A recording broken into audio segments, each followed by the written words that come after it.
Good morning! Araw ng linggo at ito nga lang araw na nagkakasama-sama kaming pamilya upang magsimba at syempre para lumabas sandali para naman mapaghinga ang kanilang ina. At saka talagang kapag hindi kami nakakalabas ng linggo, hindi kami nagkakasama-samang magsimba ay talaga naman buong linggo din akong wala sa mood, Diyos. Pero hindi yun Diyos, talagang naiinis ako kapag si Papa B hindi siya nakakapagbigay ng panahon sa amin kada linggo. At gusto ko rin kasi na kahit na isang araw sa isang linggo ay makapagpahinga siya sa trabaho. At syempre para makasama yung mga bata, para mapagbigay kami ng oras sa kanila. Medyo napaaga nga kami yan ng pagpunta dito sa simbahan, kaya naman ay si Bunso ito na naglilibang pa siya dito sa mga bulaklak. Alam niya talaga yung mga colors, kaya yun ang tinuturo niya sa amin. Hindi niya pa nga lang talaga mabanggit. Alam niya na halos lahat ng colors, numbers, and letters, hindi niya pa nga lang talaga nasasabi lahat. Iilang words pa lang yung mga nababanggit, nabibigkas niya. Pero syempre dahil bata nga, mabilis talaga mainip sa lahat ng bagay. Pagkatapos nga dyan sa mga bulaklak, ay dito naman siya sa mga flowers. Ay, ano ba yan? Pareho lang pala yun. Pero pagkatapos talaga siya sa mga bulaklak, nag-umpisa na nga yung mass. Pagkatapos naman ay nag-lollipop na siya para lang manahimik sa isang tabi. At ito na nga, natapos na nga yung mass. Ito naman, ayaw niya nang lumabas. Uli talaga kami lumalabas kapag nakalabas na halos lahat ng tao para hindi masikip nga sa daanan. Quarter to 12 nga natatapos ang mass. Lunchtime na, kaya naman ay magla-lunch na kami sa labas at wala naman ako naluto sa bahay. Diyan malapit lang ang pupuntahan namin, kaya naman ay dito na si Bunso sa harapan namin pinaupo. At syempre hindi pa naman siya masyadong maglilikot dahil may lollipop siyang hawak. Ngayong 3 taon na nga siya ay sinasanay ko na nga siya na hindi masyadong malikot kapag nasa biyahe. Change curve ba? Pang turn ba? Pang change curve. Ano, di ba? Nag-curve ba sa left? Tapos pag inano mo, mag-right, di ba? Yung right naman ba? Yung nasa right na padyakan. Siya yung naggagas. Accelerator. Yung gas, kaya pag nag-accelerate ka to, tapos pag bumaga na yung kotse mo, kailangan mo ulit. Alam ko, tatlo yan eh. Pakanak, hindi padyakan. Masira pa padyakan. Kaya, ito pa, yung nasa malapit ng steering wheel pa eh. Malapit, yung nasa kaliwa. Pa! Yung mga pan-change gear siya kunyari, 1, 2, 3. So pag nakakal mo yung left, kung gusto mo mag number 1, Di ba, yun lang din sa ano, kaliwa mo yun, sa tabi ng steering wheel. ito, dito. Hindi, yung nasa taas. Ito. Ito. Signal. yan. Signal. Tapos naman yung nasa kaliwa, Paano siya? Cambio. Hindi. Ito? cambio. Gayay, cambio. Ito ba ba? Cambio. Cambio.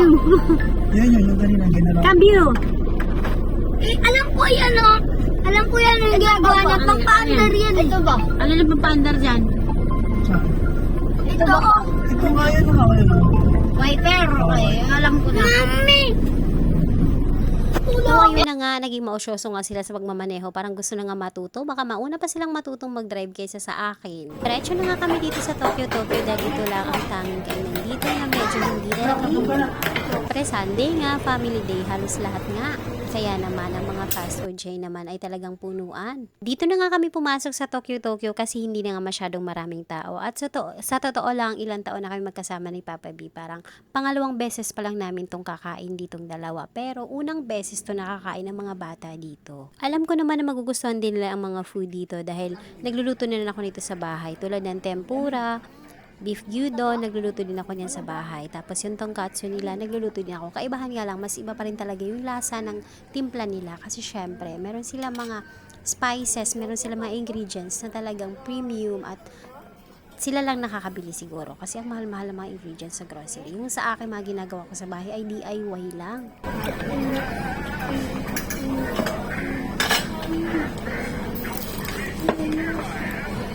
Parang chicken. Parang chicken. Makalimutin mo, mama.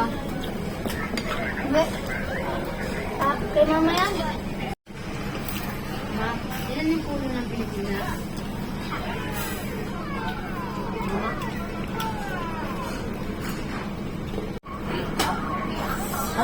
Lamig. Ha? Ilan mo? Tinukulo na yun. Lamig. Ma, ilan yung puno ng Pilipinas? Ma, lamig.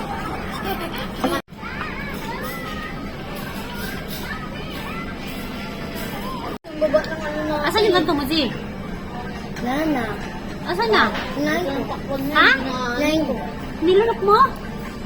Naku patay, manganganak yun sa tiyan mo.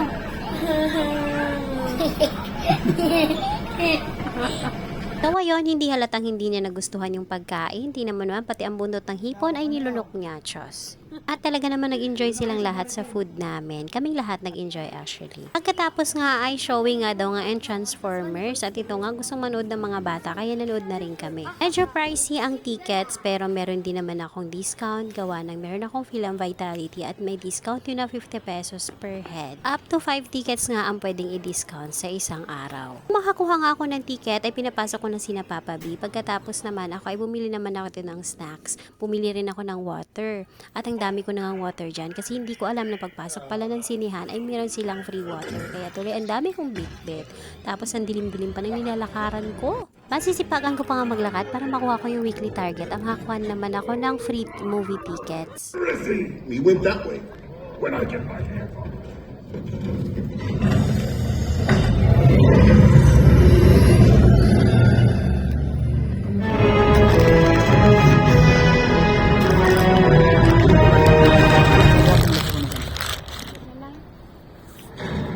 Hey guys! Great news! The Energon's back! And I have a dog in Energy Transform! Long story, I'll tell you later. Oh, and here's the best part. My hands are straight up swords. Watch this. Sword hands!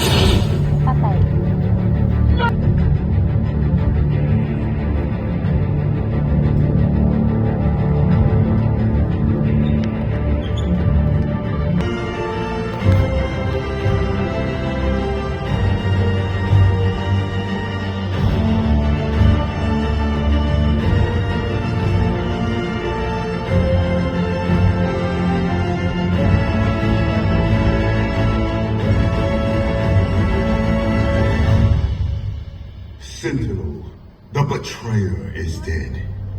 But his death has given life to a new enemy. A stronger enemy. A personal enemy. We will not be blinded by his deception. Meron ka ng part Yun ang part 2. Bumuo siya ng sarili niyang troops.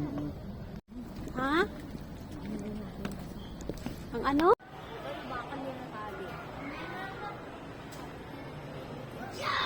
Palabas na nga sana kami ng mall na may madaanan kaming cotton candy. At itong si Kuya Z nga, hindi pa siya nakakatikim nito. Kaya naman ay pinatikim na namin. Tig-isa lang sila. May nagtitinda nito sa school pero hindi ko talaga sila binibili.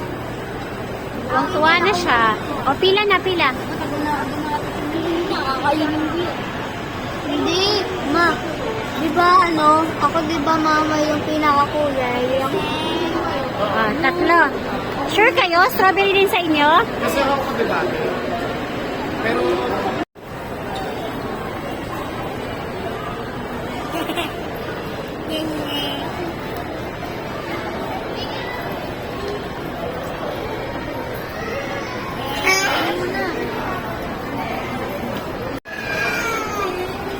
Bigyan mo.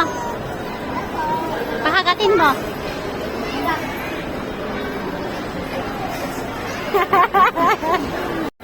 Pakakatin mo.